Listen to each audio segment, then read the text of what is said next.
Jai Gurudev. Gurudev.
ब्रह्मानन्दं परमसुखदं केवलं ज्ञानमूर्तिं द्वन्द्वातीतं गगनसदृशं तत्त्वमस्यादिलक्ष्यम् एकं नित्यं विमलमचलं सर्वधी साक्षिभूतं भावातीतं त्रिगुणरहितं सद्गुरुं तं नमामि।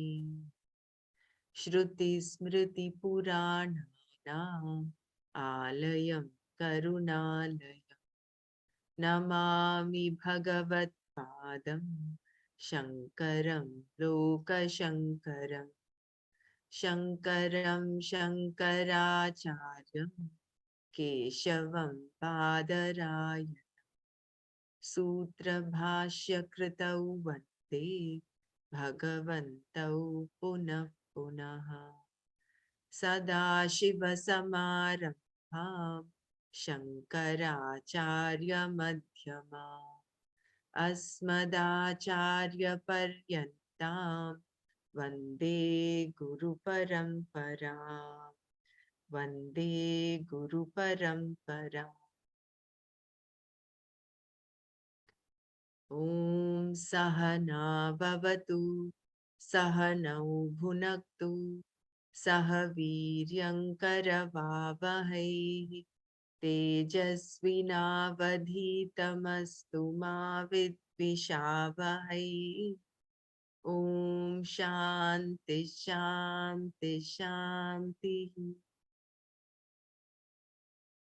नारायणं नमस्कृत्य नरं चैव नरोत्तमं देवीं सरस्वतीं चैव ततो जयमुदीरयेत्। जय गुरुदेव।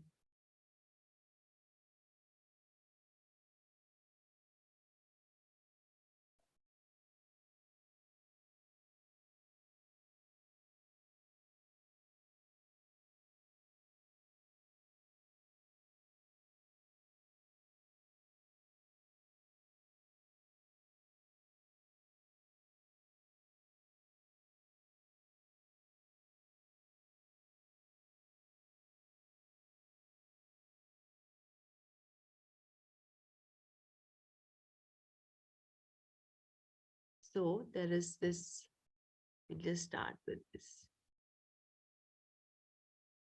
Verse number 19. Tasmadasakta satatam karyam karma samachara asakto hyacharan karma paramapnoti purushaha.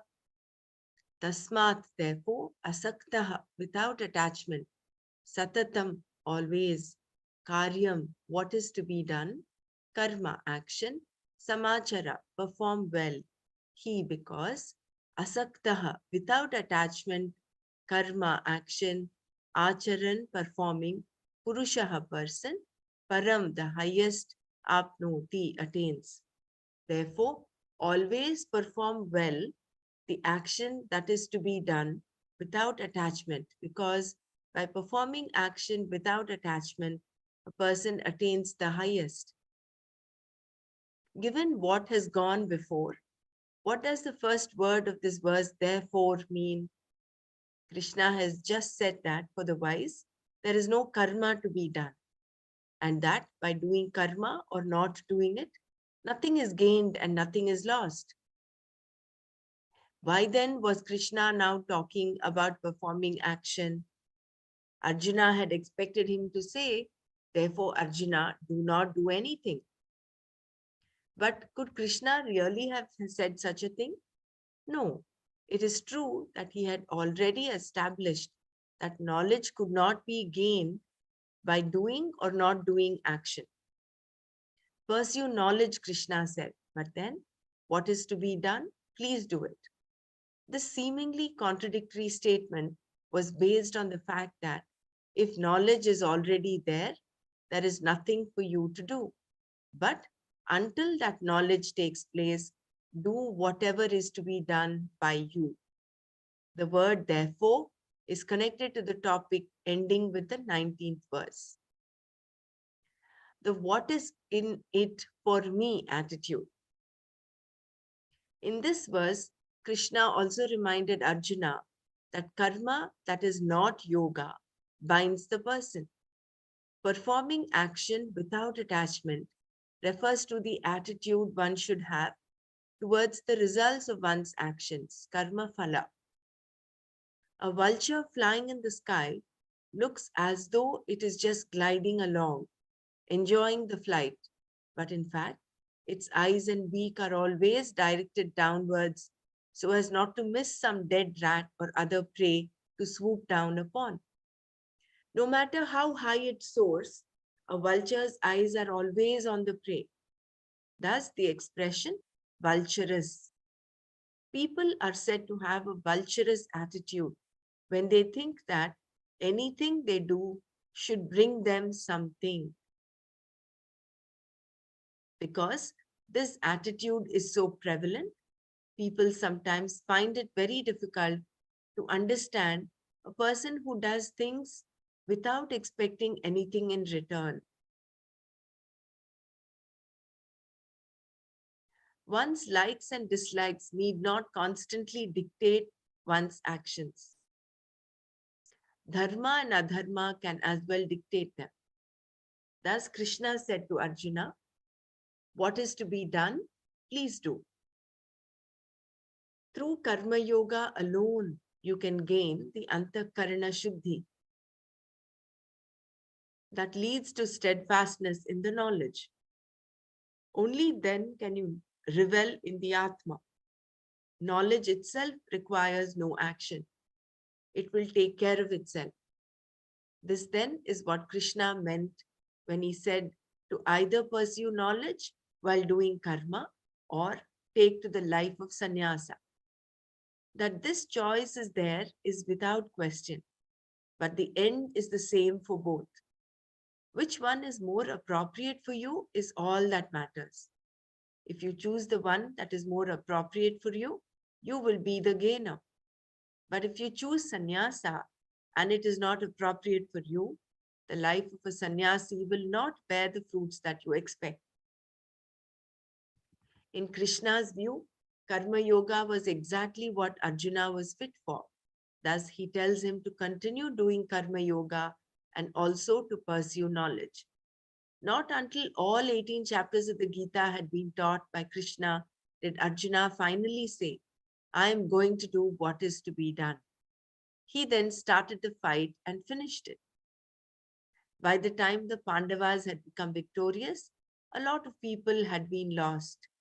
Arjuna's son Abhimanyu, Draupadi's 5 sons, Bhishma, Drona, Duryodhana, and all his brothers, Karna, and so many others. Thus, a lot of destruction had been done, and Arjuna was very sad. He then asked Krishna to teach him again. Arjuna might have said something like, before the war began long ago, before all the fireworks, we had a dialogue. It was wonderful.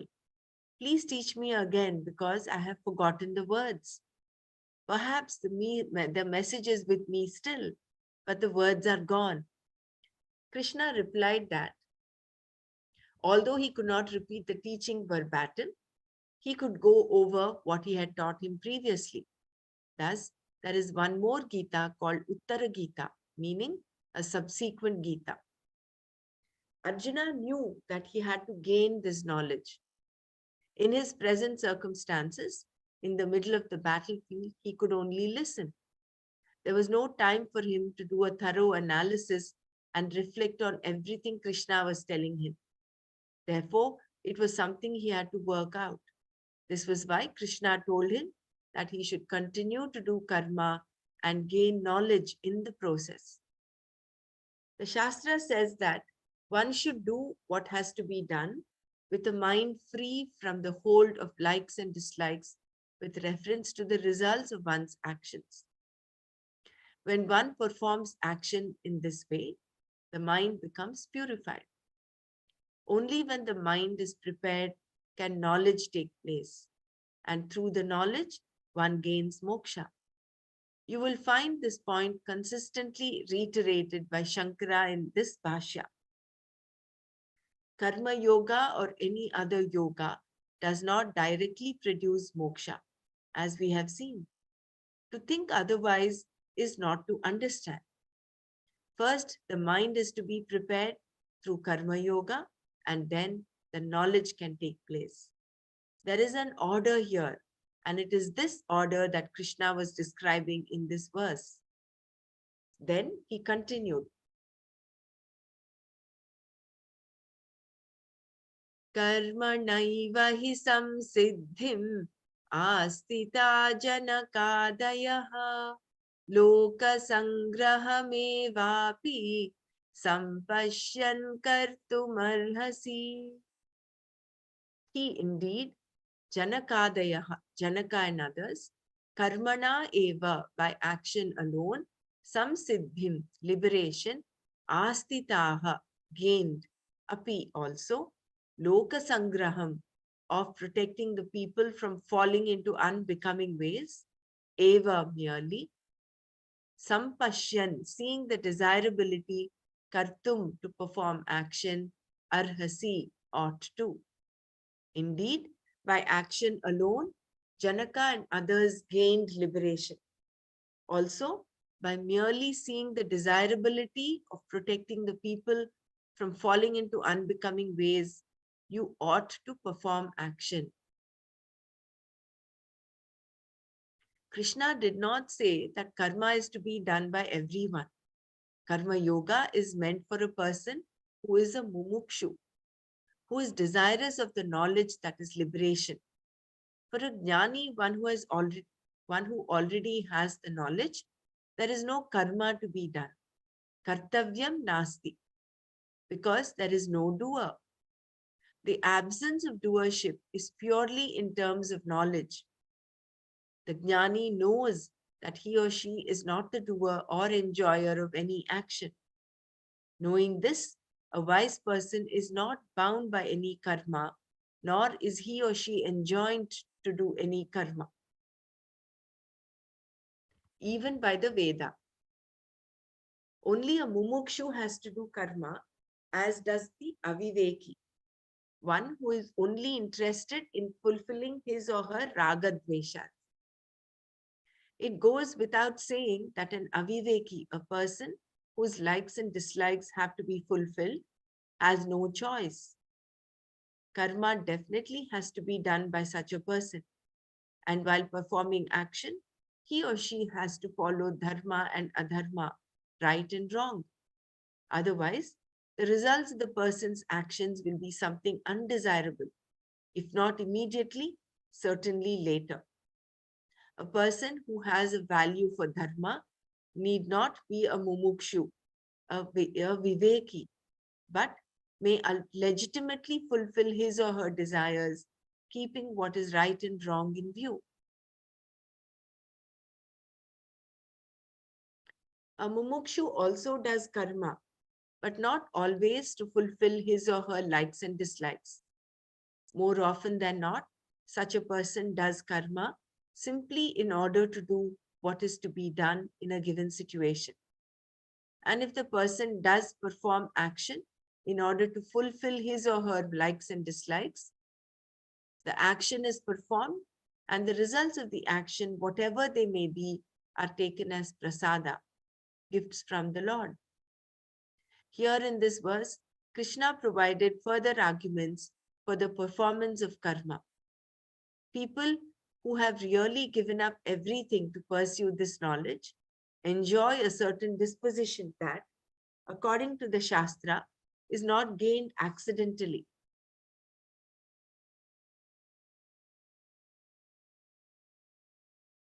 They have earned it by performing karma with the proper attitude. Thus, karma yoga precedes antakarana shuddhi, purification of the mind, which in turn precedes jnana, knowledge. This order is the context for the present verse. Janaka and others like him, Ashwapati for instance, are mentioned in the Shruti. They were all kings and householders. They had offices to keep and were very busy with a variety of activities which were kartavyam karma, to be done karmas. They were also considered to be wise men who had gained samsiddhi, another word for moksha, liberation. They had discovered freedom by living a life of karma, a life of activity. Brahmaraji, Yes. he has written there, this order is the context for the present verse. I think it is for all, every verse. Why only in this present verse? That the order he gave, no? The karma yoga proceeds. Correct. But what Swamiji is like to mention is because the previous verse, he was saying there is no karma required to be done. That was with respect to the jnani. Jnani. So therefore, This is for the Janaka. Yeah. In this context, the present verse, this is the order. For the householder, not for sannyasi. Not for sannyasi. Householders, Janaka and... that is the whole confusion Arjuna had. Which is why he asked him in the first place in the 3rd chapter. Yeah. He says, you're praising both knowledge and karma, and you're asking me to do this terrible karma. I'm so confused. You're seemingly confusing me, so please explain. Yeah. So that is the context. That is the order. So that is why he says, see, people who have really given up everything to pursue this knowledge, that is the sannyasis, enjoy a certain disposition that, according to the Shastra, is not gained accidentally. You don't accidentally gain the eligibility to become a sannyasi. They have earned it by performing karma with a proper attitude. They have had, they were karma yogis at one time. Thus, karma yoga precedes antakarana shuddhi, purification of the mind, which in turn precedes jnana, knowledge. This order is the context for the present verse. Thank you. It was good. The wise need not give up activity. Even though considered by the Shruti to be wise men and scholars also, Janaka and the others were not renunciates. They were householders. They acquired wisdom without giving up karma. Thus, it is very clear that performing karma is not against moksha, even though it cannot produce moksha. Only knowledge can be said to produce moksha, moksha being an already accomplished fact. In other words, Atma, oneself, is already liberated, mukta, and knowledge alone makes us recognize this fact. And to prepare the mind for this recognition, there are a lot of means that one can use. This then is the reason for saying that there is nothing equal to knowledge for gaining liberation.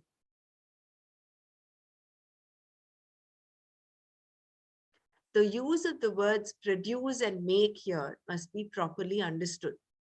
Because knowledge is always true to a fact, it cannot make or produce anything unless there is a fact.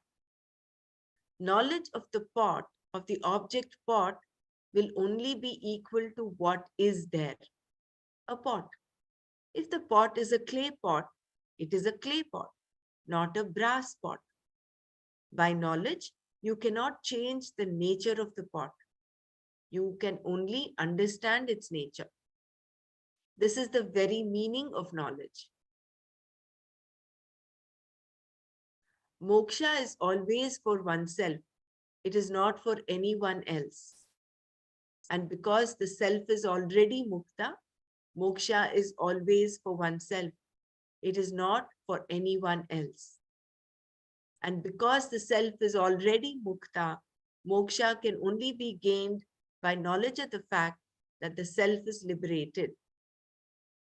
Moksha is already accomplished in the self, and one can gain this knowledge without giving up karma, as Janaka and others like him did.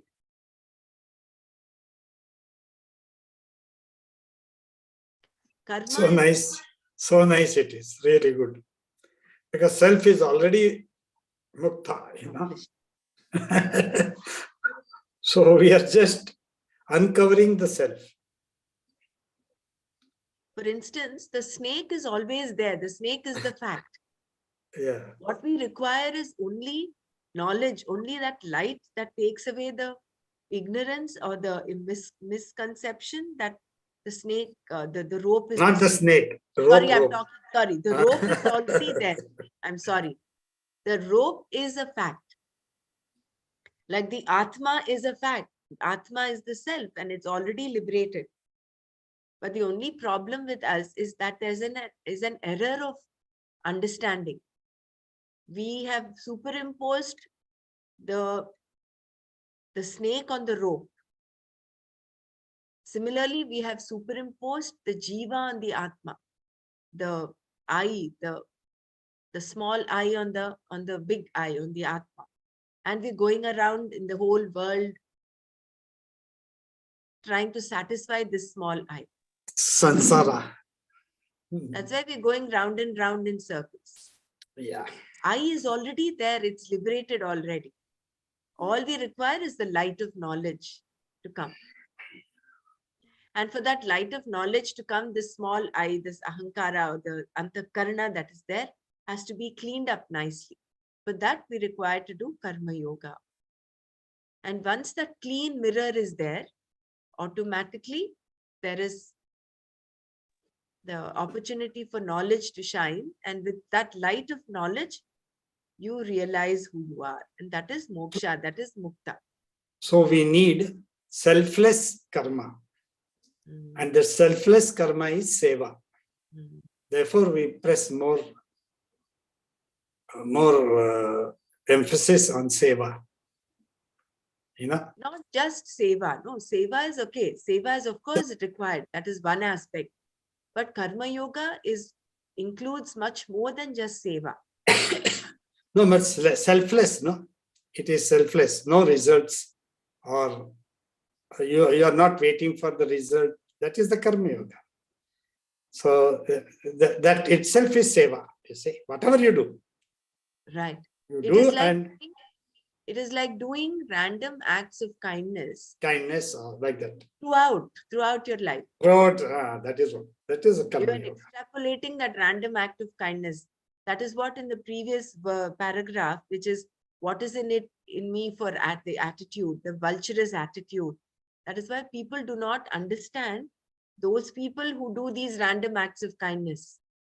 So many times I have been asked, they were asking, why are you doing this when we conducted these long Kriya sessions and, all of them. There was one person, he's a businessman. He kept asking me, he said, what do you get when you do all this? What is the gain that you get? Do you get some profit? Do you get something? So people don't understand why we do random acts of kindness. No, that is what he thinks in a business person. Thinking, any What is in it for me attitude? What is a profit? I need to get something from it. Yeah. Only that I will do. Many people, whenever I tell them to do the course, they think that I will be getting something. That is what they start. Therefore, they oppose for doing it. Unless that mind is not prepared, this knowledge will not go. Karma is only opposed to knowledge when performed purely for fulfilling one's raga dveshas and not for neutralizing them. Such karma is without any doubt binding in nature. This, however, is not the karma that Krishna was referring to here. He was talking about karma that is to be undertaken by oneself with an attitude of karma yoga. This karma is a yoga whereby you gain the kind of mind necessary for the knowledge to take place. After knowledge, why do action? Understanding that one does karma to render one's mind fit for the knowledge, you may ask why the wise should continue to do karma once the knowledge has been gained. If Janaka and the others had already come to know, should they not have dropped all the karma? No, Krishna said. They could continue to do whatever karma was there for them to do, according to their prarabdha, the result of previous karma that had caused their present births. Once knowledge is gained, all action is spontaneous. Whatever is to take place will take place. No one is going to stop it. Therefore, if Janaka were to continue being the king, he would be the king. If he were to renounce everything and continue his life as a sannyasi, he would have done so. It all depended on what was stored in his prarabdha. Once a person is no longer bound by his or her karma or by any raga dveshas, the question of performing or not performing karma simply does not arise. How the person lives, whether he or she lives a life of activity or a life free from all activities, depends purely on the person's prarabdha. He or she is no longer controlled by likes and dislikes. Even the desire for moksha, for liberation, is gone, having been fulfilled by the knowledge of the truth of oneself. The doer not being there, there is virtually nothing for a wise person to do. Nor is there anything that such a person cannot do either. What the person will do depends only on what happens within him or her, itself governed by the prarabdha that resulted in this particular birth. Prarabdha karma is generally accompanied by the free will that a human being has. This free will can interfere with the prarabdha karma in many ways, modifying it, mending it, working against it, and doing anything else to do it that free will can do. And doing anything else to it that free will can do. Given that prarabdha karma and free will go together, every situation is both prarabdha based and will based. Where prarabdha stops and free will begins, no one can say. There is no way of knowing which one brought you to a particular situation. In the wake of self-knowledge, however, free will is not a factor. Only then does prarabdha alone take care of your life. If it is in your prarabdha to teach, you teach. If you are to sit quietly, then that is what you do. And if you have a rule, if you have to rule a kingdom, you rule the kingdom, just as Janaka did. Krishna Beautiful, mentioned, beautiful, really beautiful.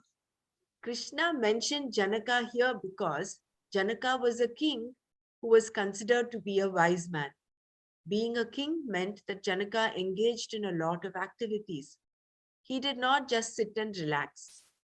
He was the one whose phone was always ringing, so to speak.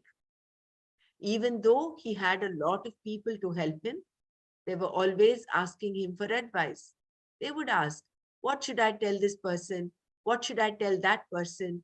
We do not have any money. Our granary is empty. What shall we do? But in spite of all the activities that were involved in ruling the kingdom, Janaka continued to rule because of his prarabdha. Knowing that Arjuna's prarabdha was to fight this battle, Krishna told him to do karma. It was not that Arjuna had decided to fight Duryodhana. He did not even want this war. He was brought to it by his prarabdha. Arjuna was right inside this particular situation, one that warranted certain action on his part. If Janaka and the others were wise men, they continued to do their jobs because of their prarabdha. And if they were not wise, they were doing karma yoga. The point Krishna was making here is that a person achieves wisdom by doing whatever is to be done and not by running away from it. Krishna might have said to Arjuna, suppose you look upon yourself as a wise man. Are you going to say, I am a wise man, therefore I should not do action? Is there any rule that says that a wise man should not do action? If a so-called wise man deciding he is wise does not do karma, it means that he is bound by karma because he is taking himself to be a karta, a doer. And if he is bound by karma, he is definitely not wise. Wisdom is knowing that Atma is not a doer, that Atma is a karta. For the person who has this wisdom, there is no mandate to do or not to do karma. There is no way, this in no way means that because you are wise, you will not do karma. Not to do karma amounts to laziness, unless, of course, you take sannyasa, for which a certain preparedness is required. The point here is that even if you are a wise person, you can look at the situation you have been presented with and do what is to be done.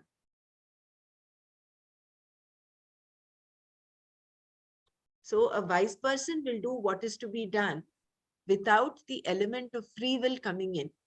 The free will comes in only for an ajnani or a person who has still not got the knowledge. Whereas a wise person, all his actions are very spontaneous. They are governed by his prarabdha. Like earlier he said, if he has to teach, he will teach. If he has to rule, he will rule. If he has to sit quietly under a tree, he will just sit quietly under a tree. Beautiful, really. This was a little bit bothering me. you know, it was this prarabdha and free will. Whether we have to. So he It says, you is don't know when prarabdha will come. What is come what, and so then wonderful. it comes. Really, very good. Very, very good. See, this Very nice. paragraph, prarabdha karma is generally accompanied by the free will that a human being has. This free will can interfere with the prarabdha karma in many ways, modifying it, mending it, working against it, and doing anything else to it that free will can do.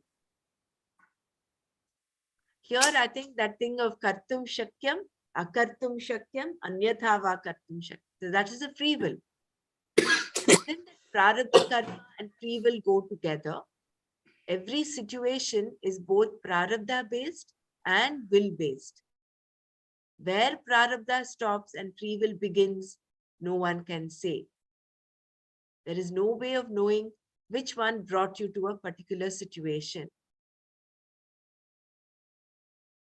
But in the Actually, wake, this explanation is really wonderful. It clears many doubts. This verse, if you just read that word, it may not. But the explanation given by Swamiji is really, really, really good. Very good. It dispels all our doubts, whether to follow the sannyasa ashram or household ashram, how to live, it gives very nicely. And there also there is free will and prarabdha. You see? correct. So wonderfully, really wonderful. We can, I think this is mainly the crux of whole life, I felt. And because Krishna knew Arjuna's prarabdha was to fight, Fight. he was goading him to fight. And he was running away from the duty. He was running away, which is, he said, you are like a tribism. Like a without power. Why you are acting like without power, Klaibyam asmagama Klaibyam. Naisatvayupapadyate. Kshudram hridaya daurbalyam. He said, drop your weakness in your heart. And Heart. Now you understand that meaning, You see? But in the wake of self-knowledge, however, free will is not a factor. Only then does prarabdha alone take care of your life. If it is in your prarabdha to teach, you teach. If you are to sit quietly, then that is what you do. And if you have to rule a kingdom, you rule the kingdom, just as Janaka did. Here I would like to bring the fact that normally we say here in this part of the world, we say Inshallah for everything. Or the people say Insha Krishna. If God wills, it will happen. But then, as mumukshus, as sadhaks, we have the free will to do, not to do, or do otherwise. You cannot just say quietly, sit quietly and say, if God wills, it will happen. If God wills, I will become a teacher. Or if God wills, I will do this course. If God wills, that element of free will you have to exercise. That taking that one step is that step that you are using your free will. And when... No, that inshallah has come assuming that you are a jnani. Correct. That is only for a jnani. But many people, though we are not jnani, we take it as if and want that excuse not to do the work. Right. That is what is happening. Yeah. Certainly. By religion, it is very good. Thinking that you are a jnani, inshallah. Prarabdha will come. But what is happening is, they are not jnani. Yeah. If you are jnani, okay, I agree. Yeah. But we are still not there. Then we are not doing the free will. Very nice. That is not no. Where free will stop, where prarabdha stops, doesn't know. Cannot say. So wonderful. Really, it clears so many doubts. So many doubts. Wonderful. I think which page this is? Wonderful. This is page number 458. 458. So nice. We are so lucky to have this. Thank you for Nanaji. Thanks.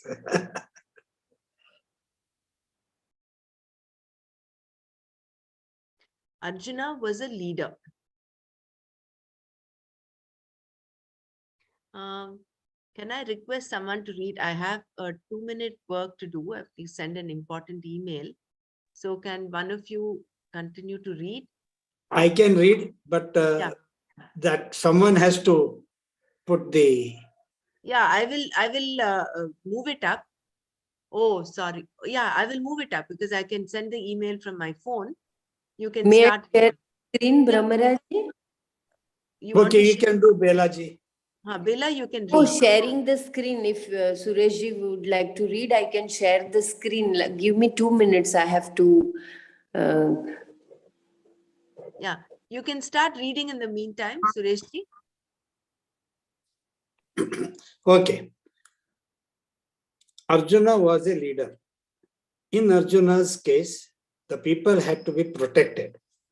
Arjuna was a leader, whether he liked it or not. Even if he himself thought he was not a leader, people looked upon him as one. Therefore, he had to do what was expected of a leader. There are three types of leaders. One type of leader is the opportunist, who become a leader to promote a particular cause in which he or she has a personal interest. Community leaders tend to be of this sort. Temples and churches usually get built in this way. A person who is successful in the community comes forward and heads a particular project. However, because others also want to be a leader, problems among various members of the community are inevitable. Thus, when there is an opportunity available, a person who wants power and who has the leisure and resources required will organize the situation so that he or she becomes the leader. When an opportunist wields power in this way, it is usually an ego trip or in the interest of money. Generally speaking, our societies are led by such people. Another type of leader who is even more dangerous is the idealist. The opportunist has no ideal other than his or her ego and sets sail purely according to the direction of the wind. Such a person can switch political parties simply by crossing the floor. The idealist, on the other hand, is not on a power trip. This type of leader looks upon society as being full of problems that have to be solved by him or her, for which the person has a particular system, political, economic, religious, and so on.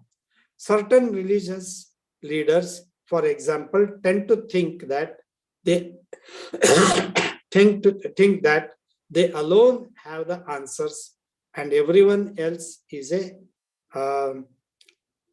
heathen, is a heathen whom they alone must save. In other words, an idealist is one who thinks that the answers can only come through him or her. This is why such a person can be real danger to a society. Communists, terrorists, and nationalists are all idealists who make such contentions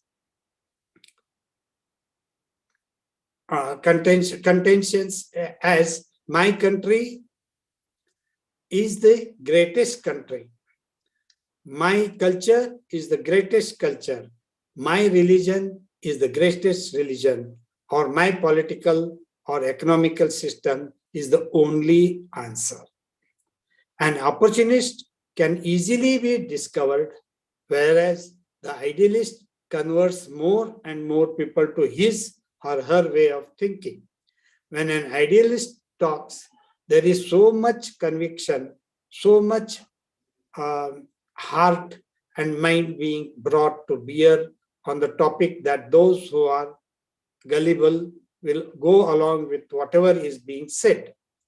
The idealist is one who has sold himself or herself on a particular idea and is prepared to die for it.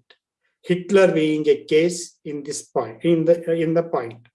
His blue blood theory was pure idealism and caused the colossal destruction of the millions of people. He really believed he was the one who was born to protect and rule the world, and that people of the Aryan race were superior. Once this idea struck him, Hitler had no rest, nor did he allow others to rest. under the spell of this idealism, they carried out his atrocious order throughout the history of the world. We find that wherever there were idealists, can you just idealists, there was war and colossal destruction. Idealism creates religious and political fanatics, and these people create havoc, as the history books reveal. The third type of leader is one who leads not because he or she wants to lead, but because there are some people following. Such a person lives his or her life always ready to reshuffle his or her ideas in order to live according to what is true. The person may not even know that he or she is a leader. Thus, whether it is to one's liking or not, one becomes a leader. This is the type of leading that makes one real leader, and this was the kind of leader Arjuna was. Oh, wonderful. Here, Krishna said to Arjuna, whether you like it or not, there are people who look up to you as their leader. Arjuna was the archer of the age and was looked upon by the people as a trendsetter. He was supposed to set an example and was not. Therefore, someone who could just walk away for it all, that was not his prarabdha. Can you, someone? I can take over from here. Thank you, Sureshji. Okay, thanks. Thanks for the opportunity. Thank you. Sorry, Brahmaraji, I could not find in chapter 3 PDF what is shared on the group. It is not the same, my dear. It is the same that is shared. Chapter 3 only this is. Doesn't matter. I'm done. I can continue. Sorry. No problem. No problem. So nice, Brahmaraji. You are just a good leader. Oh, I don't know. I don't know about that. But You don't know. You are Arjuna. So nice. Really. You should not introspect. following. I honestly could not follow all that you were reading because there was an important Thank you. mail I had to send. Actually, you should read this. You should read this again. I will read this again. I'll read this later because I think all of you have already read it. No, can you summarize till now what is the three kinds of leaders? I think. Yeah, someone heard who can summarize, or can I? Shall I? Yeah, please summarize. Yeah, you can summarize. There are. Krishna says there are three types of leaders. Okay. The first leader is opportunist. So he wants it. He wants that he has to become a leader. You know, means for some profit for or some something, personal interest. That's a profit or whatever it is. And there are many like this in politics, you know. And the second type of leader is idealist. Means he has some idea that it has to work like that only. His ideas are only the correct one. And he is the correct person to change that, put that idea and change the world. That is the Hitler type of, the terrorist ones, like that, you know. Whatever they say is the correct one. And they are more dangerous. That is what he says. And the third type is he has the talent, he works upon it, and people look for that talent to be used, and they think he is the leader. But the person who is doing it, he doesn't know whether he is leading or not leading. That type is Arjuna. What was that? So Krishna says, because of his prarabdha, that he has become that way. And that is what he should follow it. Yeah, nice. That is wonderful. So we have to continue from here. Here Krishna said to Arjuna. Yeah, Here okay. Krishna said to Arjuna, whether you like it or not, there are people who look up to you as their leader. Arjuna was the archer of the age and was looked upon by the people as a trendsetter. He was supposed to set an example and was not therefore someone who could just walk away from it all. This was not his prarabdha. If Arjuna had been a loner and had wanted to become a sannyasi, Krishna would not have talked with him about the appropriateness of karma yoga and so on. Krishna would have agreed to Arjuna's becoming a sannyasi, even though he knew there would be some problems. This, however, was not Arjuna's situation. Being a leader and looked upon up to by all the people, he had to set a proper example. And if he set a wrong example, the people would follow it. Therefore, to protect the people, Arjuna had to do karma, even if he considered himself a jnani. This was how his prarabdha had set up his situation. And if he was a karma yogi, protecting the world was his karma yoga because he was a leader. And that was what had to be done. Action is not opposed to knowledge. The question that may arise here is why... See, this this explanation what was given is not there in any of the commentaries which we have read earlier. So we were having that problem, always the problem, why Arjuna was forced to do the karma yoga. It was not clear at all. But this explanation is so wonderful. It has released the doubt wonderfully. Actually, I was not there all along when you read all this, but this is first time for me and it is baffling for me. Oh, we are also reading it for the first time, Suresh. Yeah, so wonderful it is. We didn't do really it wonderful till now. So wonderful. Good. Action is not opposed to knowledge. The question that may arise here is why the world is to be protected. All that is involved here is that you find yourself in a situation with duties to perform. Someone has to be in this particular position and you happen to be that person. If you were not there, someone else would be. There is no choice involved here. Arjuna did not choose to be the son of Pandu. He happened to be born into this particular royal family and therefore had certain jobs to do. Thus Krishna said, whether you are a jnani or a karma yogi, here is a situation for you to do karma. This is not opposed to knowledge because you are not a doer. Karma can be done even if you know that you are not the karta. Or put another way, karma is not opposed to knowledge, nor is it a means to knowledge, because by just doing karma, you cannot gain moksha. If you have no viveka, karma can bind you, whereas it can also be a means for purifying your mind if you make it a yoga by a change of attitude.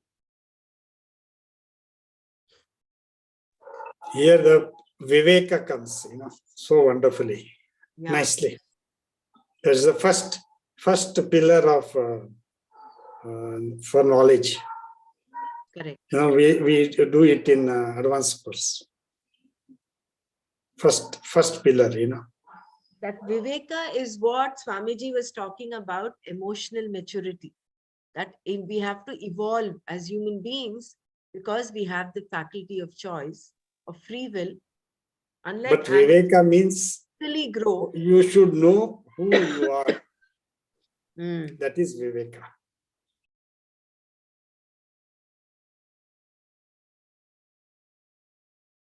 In the next verse, Krishna told Arjuna why he should do his duty. Yadyadacharati shreshtaha tattadevetaro janaha sayat pramanam kurute lokastadanu vartate. Shreshtaha, an important person. Yatyat, whatever. Acharati, does. Itaraha, the other. Janaha, person. tat tat eva, that alone, sahahi, yat pramanam kurute, what he sets down as proper, tat that, lokaha, the world of people, anuvartate, follows. Whatever an important person does, that alone the other people do. Whatever that person sets as proper, the world of people follows. Shrestha here refers to one who is considered to be important by other members of the society, a leader to be reckoned with, like a king, prince, judge, or an officer of some kind. The father of a given household is such a person, a role model. The word acharati in this verse refers to what one does in terms of how one lives, how one acts, and reacts to the variety of situations encountered in day-to-day life. A person who is looked up to sets the trend for how everyone else lives. People always look up to someone, and whatever that person looks upon as the standard is what they follow. Here the word pramana means the measure of what is right and what is wrong. The same word we've used earlier to refer to a means of knowledge. If a king looks upon the Veda as a pramana, then most of his subjects will look upon it in the same way. This is exactly what happened in ancient India when Ashoka and other kings came under the influence of Buddhist monks. Because these kings no longer looked to the Veda as a pramana, a lot of people also shifted to Buddhism. Thus, converting people to any new interpretation of Vedic religion was very easy in India in those days. All that had to be done was to convert the king. Whatever became a pramana for the king became a pramana for his subjects. Because people generally have neither the time nor the inclination to look into religious matters, they do not stand on their own. They tend to follow someone else and can be easily carried away merely because their leader has set a particular trend. Mao, for example, told the people that if they wanted to be efficient and accomplish their ends, they should read his red book every day. In this way, he made a scripture out of it. In India too, it is said that by reading a particular verse or chapter every day, you will get this or that. The difference is that Mao's red book is not a scriptural authority. It is a worldly authority, a laukika pramana. It is not a Veda, Vaidika pramana. Any system or book becomes a pramana if you think it is going to solve all the problems of the world, including your own, of course. There are people, for example, who cannot go to the bank or do anything else unless they consult the I Ching or tarot cards. This is their pramana. In the same way, whatever a leader does, everyone else will do. Whatever he looks upon as his guidebook, his pramana, others will also look upon as a pramana, even if it is the red book. You will find that every revolution has some kind of book behind it. Mein Kampf, My Struggle, was the book Hitler's followers read and were inspired by. It became the pramana for them. Hitler's entire ideology is there, including what exactly Aryan rule is, how the Aryan race is bound to rule, and the superiority of the Aryan race. Whatever the pramana, Laukika or Vaidika, if it is considered a pramana by a Shrestha, people will follow it. Similarly, if a king says the Veda is not a pramana, then the people will give it up. And if he says it is a pramana, the people will look into it. This is why Krishna told Arjuna that whether he liked it or not, he was a leader. And if he walked out, he would find that everyone else would also give up. Suppose, however, that Krishna had encouraged Arjuna to go and turning the horses around, drove him to Rishikesh. All the other soldiers would also have turned around. They would have pitched camps there because Arjuna was there. All the subjects would also have gone to Rishikesh. If Arjuna wore a certain type of clothing, everyone would have dressed in the same way. If he wore Rudraksha beads, everyone would have them. Therefore, Krishna said, "This is how it is, Arjuna. Whatever you do is exactly what others are going to do, because you are a Shreshta, a leader, someone who is important." Because Arjuna's decision would have far-reaching consequences, he had to look at his situation very carefully before he decided anything. Krishna also assured Arjuna that he would lose nothing by doing his duty. If he was a jnani, his action would be based on his prarabdha and would create no problems for him. And if he was an ajnani, the action was definitely to be done because it was his duty. This was Krishna's whole point here. Krishna then continued, pointing to himself with reference to the performance of action. So for us, our red book, so to say, is the Bhagavad Gita. Veda, yes, but we cannot read the whole of the Veda, but the gist of the whole of the Vedanta that is there in Bhagavad Gita, yes. Bhagavad Gita. So for us, Bhagavad Gita becomes our red book. That is why Gurudev has been urging us. That is why Nana has been saying, chant and read and study the Bhagavad Gita. No, this explanation is so good. So many times many people ask why Krishna told like that. He told to kill them and all that. So this all so much nicely explained. Yeah. Wonderful. Clarifies all the points.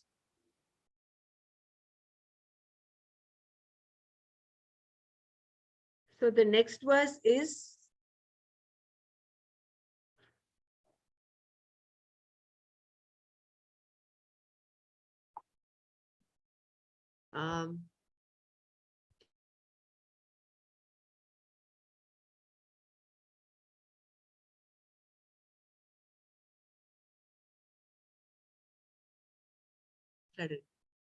Krishna then continued, pointing to himself with reference to the performance of action. Na me parthasti kartavyam trishu lokeshu kinchana nanavaptamavaptavyam varta eva cha karmani. Partha, O Partha, may for me, kartavyam, to be done, na, not, asti is, trishu, in the three, lokeshu, worlds, anavaptam, not accomplished, avaptavyam, to be accomplished, kinchana, anything, na, not, cha, yet, karmani, in action, eva, indeed, varte, I am. O Partha, for me, there is nothing to be done. In the three worlds, there is nothing to be accomplished by me, which is not yet accomplished. Yet, I am engaged in action. If one is awake to one's own nature, awake to the self as akarta, then the state of actionlessness is achieved. Actionlessness does not imply the absence of activity. However, inactivity being impossible as long as one is alive, as we have already seen. A person is always doing one thing or another, whether he or she is a sannyasi, a karma yogi, or simply a karmi. Total renunciation of action is possible only in the form of knowledge that I, Atma, perform no action. Aham karma na karomi. This knowledge is an awakening. In my presence, all activities take place, as will be made clear later. I myself do not perform any action. This is not just a volitional or a self-hypnotizing thought. It is a recognition of a fact. This knowledge alone makes me a renunciate of all actions, in spite of my being seen to perform actions. From my own standpoint, there is no action whatsoever. All action is only from the standpoint of the physical body, mind, and sense organs. From their standpoint, there is action, whereas from the standpoint of the self, there is no action at all. This is what is called naishkarmya, actionlessness. Whether you have achieved this knowledge of actionlessness or not, doing karma is in no way a problem. In fact, if you have come to know what the self is, then all there is for you is prarabdha. Lord Krishna knew Arjuna's prarabdha very well. If you know the action-free self, whatever your prarabdha dictates, whatever the situation warrants, you do. Such karma does not bind you at all.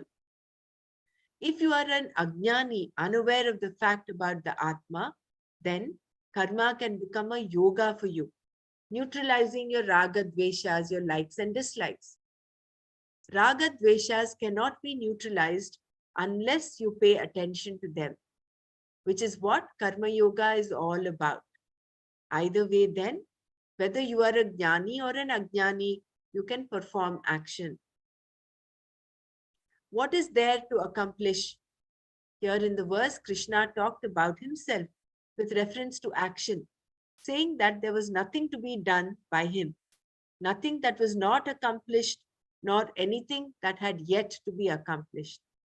The expression in all three worlds is meant to cover the entire universe and any others that may exist as well. Krishna had no mandate whatsoever, either here on earth or in heaven or anywhere else. He was not duty bound in any way. Only when there is something to be accomplished is there something to be done. If there is something to be accomplished in order to make myself better, then I must definitely do whatever is to be done. Without doing, I cannot accomplish. And without accomplishing, I will not be satisfied. I will be stuck with the desire to accomplish, which is what makes a person a samsari. However, for Krishna, there was no such thing as not accomplished or to be accomplished because he knew he was everything. Knowing this, everything was accomplished. There was nothing for him to do. Kartavyam nasti, because there was nothing for him to gain or lose. If I want antakarna shuddhi, I have something to be done.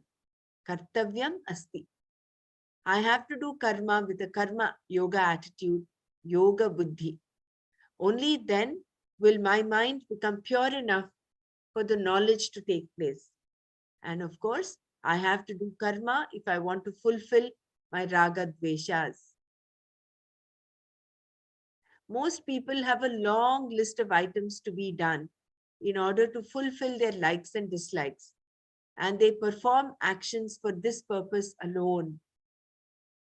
For such people, fulfilling their likes and dislikes is important because they do not want to be bugged by unfulfilled desires.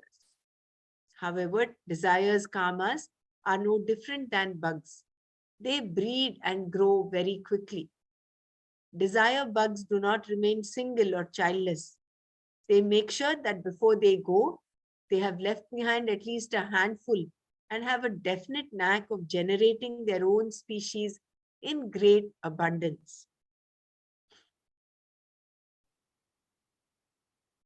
Very nice. Desire produces other desires. Its nature being to continually perpetuate itself. Like fire that leaves a black trail of charred earth and never says enough, don't give me any more fuel. I have burned up so many houses already. Desire too will never complain. This is why desire is described poetically as the villain of the piece of samsara. There is no way of having a desire without fulfilling it.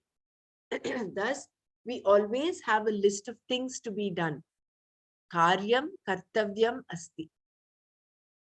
The person who understands Atma as the whole is free from those desires that are binding in nature. But this does not mean that such a person does not perform action. Krishna, who was no ordinary person, was driving Arjuna's chariot. He was a king, the king of Dwaraka, but he did not consider driving a chariot a mean job. There was dignity in his labor. In fact, he felt honored when Arjuna asked him to drive the chariot, and he happily agreed to do so. Krishna was always doing one thing or another.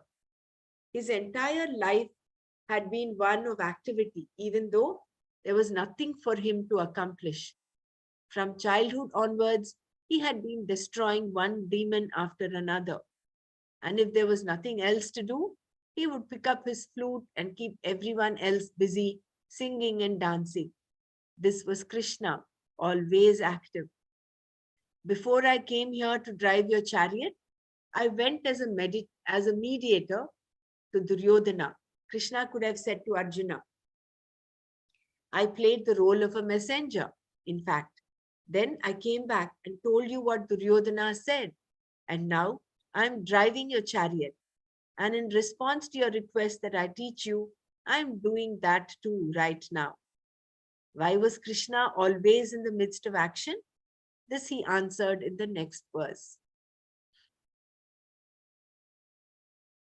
This paragraph about the desires that are unending, that they leave a trail, that like bugs, they go on, they leave a handful, they kind of reproduce. I'm just reminded of the questions they give in the happiness program. They are given, make a list of your needs and responsibilities. If your needs, that is the need to fulfill XYZ, that is your more akin to your raga and dvesha. So if your needs are very huge and your responsibility is your duty, what is to be done. So that makes it so meaningful here. List of needs and list of responsibilities.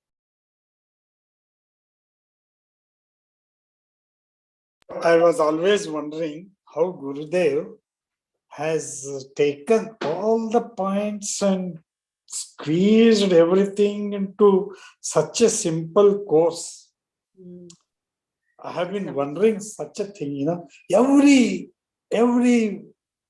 one word of that basic course and everything has a meaning and a point in it. Wonderful it is. When we go such an explanation, we will be wondering how it is done. We are really lucky to have such Guru with us. And the most amazing aspect is he has made so many teachers. He's given the knowledge to, he's given the eligibility to share all this knowledge to so many To people. everyone, yes, so wonderful. So really. Done that, no? So and he spread it so nicely. Oh, so wonderful. Everyone. He has raised all of us to that his standard. Such a nice. Wonderful, wonderful, really good. We are so lucky to have such a Guru with us. Every course you see, advanced course, DSN, this, that, it includes all of this knowledge, wonderfully woven into a small courses to follow. It's a simple idea, nothing to read or nothing to this one, in action, completely in action. Really wonderful. So why was Krishna always in the midst of action? This he answered in the next verse. Yadihyaham na varteyam jatu karmanya tandritaha mama vartmanu vartante manushya partha sarvashaha. He, because partha, O partha, jatu ever, yadi aham na varteyam. Should I ever not engage myself? Atandritaha, without being lazy, karmani, in action, Manushyaha, human beings, mama, my, Vartma, path, Sarvashaha, in every way, Anuvartante, would follow. Because I should ever not engage myself in, should I ever not engage myself in action without being lazy, O Partha, people would follow my example in every way.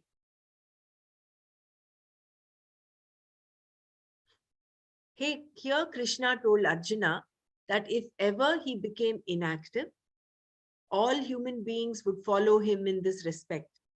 They may not have followed him in certain other respects, but in this matter of inaction, they would definitely follow him. See what Krishna is doing, they would say. He just sits. Therefore, we should all just sit too. What is the use of doing anything? This life of samsara is useless. Therefore, let us do nothing. No one who performs action ever achieves anything. All that is achieved by this line of thinking, of course, is that you become worse. It is like saying that since everyone who underwent any treatment eventually died, I should not undergo treatment of any kind. Or because everyone who eats has problems at one time or the other, I should not eat. Everyone who talks quarrels with someone, therefore I should not talk. To decide not to talk simply because when you talk it causes problems does not really solve the problem. You may not be talking externally, but you will definitely be talking internally. Previously, you talked to people, and now you talk only to yourself. There may be a problem caused by talking, but it will not be solved by not talking. Krishna knew that if he did nothing, everyone would follow him because doing nothing always looks easy. Activity definitely implies a certain will. Thus, there is a tendency to go for the convenient or the pleasant and to avoid anything that is painful. People generally think that the most pleasant activity of all is to do nothing. Doing something may imply pain and therefore is thought to be unpleasant. Thus, if people are to do anything at all, it should only be something that is pleasant. If, however, you keep to this course, life eventually becomes full of painful situations because you have done only the pleasant, leaving undone whatever is painful. In this way, you are left with only the painful. You become a pain to yourself and to everyone else as well. If you keep on postponing the painful, then you will be stuck with the painful alone.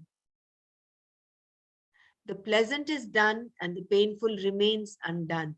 In fact, there need to be nothing painful about such activities providing you do them.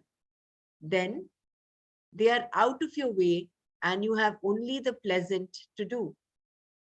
Still, people are people, which is the reason Krishna, the king of Dwaraka, praised as an avatara, an incarnation of Ishvara, had to set an example and perform action. Further, Krishna continued. That is why it is said when you have a set of tasks to do, you start and do the task that is the least attractive. It is very easy for us to do things which are attractive, which are fine and okay, are easy to do. But those that are kind of, you would want to put bottom in the list, you have to bring up the top of the list and finish them. Then accomplishing anything else is easy. So it is said, if in a plate you have given in your food, there is something which is bitter, there is some sweet, and there's something very palatable, you start with the bitter thing. And then you can relish everything else. Many times what has happened, no? I used to do that. They thought that I liked that and they would put more. Yeah. It happened to me.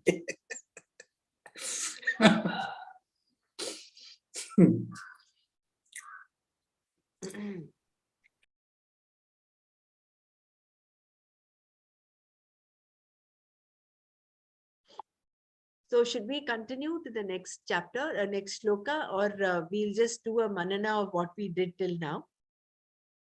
We will The last recapitulate. paragraph, can you read once again? Yeah. That painful. I liked it. If, however, you keep to this course, life eventually becomes full of painful situations because you have done only the pleasant, leaving undone whatever is painful. In this way, you are left with only the painful. You become a pain to yourself and to everyone else as well. If you keep on postponing the painful, then you will be stuck with the painful alone. The pleasant is done and the painful remains undone. In fact, there need be nothing painful about such activities providing you do them. Then they are out of your way and you have only the pleasant to do. Beautiful. Really very beautiful. Many times we postpone things. Yeah. Tax, especially tax. Oh, calculation. Bring it and just do it, it just goes out. That's it. We always push, oh, there is time. At the end, we do it. And it remains, no? That pain remains. You're not done it, you're not done it. Correct. Nicely explained here. I think this is a good example for many people, even to the students and to everyone. Very nicely explained. The example, exactly. If you take a student's life, what is to be done, what is unpleasant, so to say, is that he has to sit and study diligently.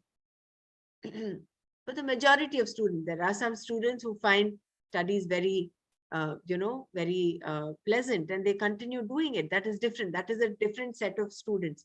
But the vast majority of students who find other things attractive, when you compare that with their studies seems to be less attractive for them. So instead of doing that, if they're engaged only in those things that are pleasant to them, they are left with this, and therefore they go through all the exam stress, exam tension, and all the, staying up very late in the night. All that is not required if you are diligently doing what you have to do. Because you were postponing the so-called unpleasant painful, you are left with only the painful. So then they start mugging, rote learning, and then, get into the all kinds of problems. No, nicely explained. The points are so nicely explained. Wonderful. We all know it, but we don't know how to explain it. It was so nicely explained by Swamiji. And the importance of having leaders, good leaders, and role models. It's so important in life, especially children when they are growing up.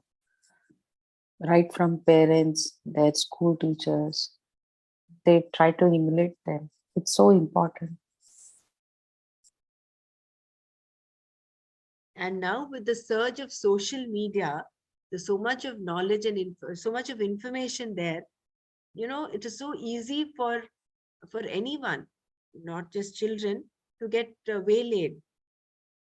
Therefore, the means of knowledge, the pramana, sticking to Veda, sticking to the scriptures, they are like our yoke. They are like our long rope that is pitched to the higher. And using that, we can surf through the ocean of samsara. Otherwise, you get so misled by so many things going on. Even in the spiritual realm, there are so many spiritual practices, so many fields, so many branches, so many kinds of techniques, so many things. So having that direction is so important. Therefore, the means of knowledge is so important. I think these days it is continue. Yeah, because these days, I mean, even the last generation, we had role models, especially the film actors and all, isn't it? So most of us, And we had never even seen, I had never seen Bhagavad Gita in my house, because that used to be like, some people would say, when you keep Bhagavad Gita, it would be, there will be quarrels at home also, like in Mahabharata, what happened. So there was this what a wrong misconception notion. that, yeah, what a wrong notion.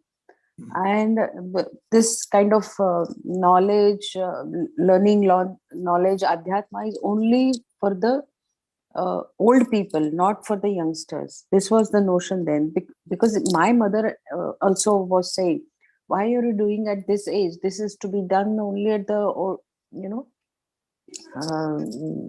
later age, once you finished your duties and all. So such things have been gone into the In that society. case, I was very lucky to hear Chinmayanand Swamiji at my age of, I think, 13. I don't know, it just went in, and it was, the seed was sown already there. So that took out, and my school also taught the Bhagavad Gita. Sanskrit was there and Bhagavad Gita taught. And we had one drama, this, wonderfully recitation of Bhagavad Gita. So nice it was, really. Such things help, and very good. That has brought us up here. It is a prarabdha that has given us this opportunity. Opportunity, yes. Our free will, whether we want to continue or not. So, that paragraph about prarabdha and free will. Yes. For a person who has not yet become a jnani, he has both prarabdha as well as free will. So he has a choice to make, either to do or not do, or do otherwise. Here they Shreyas and say Shreyas. prarabdha and duty. How that is different? That's what the question came. Like, It is if you're same. Gyani, you will No, do prarabdha you and will duty go is by same. your prarabdha, and if you are karmi, then you do the duty. Is it not the same thing? Because but as a karmi, you will be doing as what you need to be doing, isn't it? Is it not the same thing? It is, but then the jnani, there is nothing preventing him from doing an action. That is what the whole point was. Krishna said, why is he saying, I have nothing to accomplish. I have nothing to do, to accomplish. Yet I am continuing to do. Why? Because Shreshta, Yadyadacharati Shreshtaha Tatta Deveta Rojanaha. Because people will follow whoever whatever the leader does. So that is why when King Ashoka's time, when he took to Buddhism, everybody took to Buddhism. That is why Shankara had to come and revive the whole Sanatana Dharma. So the Jnani, although he has nothing to accomplish, he is only governed by his prarabdha. He has no free will. That is why it is said, Swamiji mentioned, if his prarabdha is to teach, he will teach. Like our Gurudev. His prarabdha is to create a revival of the whole system, to bring in the aspect of art of living into everybody's lives, to bring this beautiful knowledge. So that is his prarabdha. That is why he's continuing to do. He has nothing to accomplish. He has no raga, dvesha, no desires, nothing at all. But see, there are three aspects here. One is a karmi, second is a karma yogi, and the third is a jnani. All three will act, but the intention behind and what is the driving force behind is what is different. For a karmi, it is he's only following his raga dveshas. He only wants to accomplish some ends, either here or hereafter. The karma yogi is a change of attitude. He's doing what is to be done, but with an attitude of Ishwararpana buddhi and Ishwara prasada buddhi. Whereas a jnani is one who is already none other than Ishvara. He's just doing because he's governed by his prarabdha. So for a karmi and a karma yogi, the prarabdha and free will are there. The karma yogi uses his free will to not be attached to the results of action. For Jnani, His Yeah, this is prarabdha is his karma. Yeah. His For karma is his Nani, prarabdha. his prarabdha. yeah, that is very clear now. Mhm. Yeah.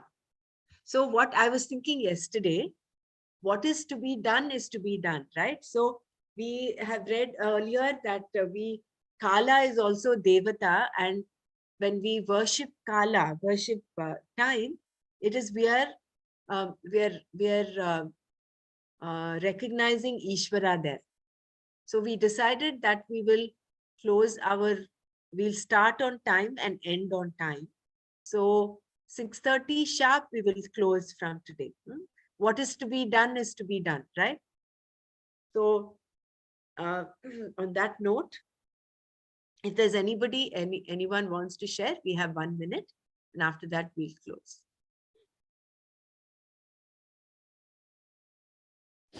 Hari Om, so many takeaways in today's chapter. Very beautiful.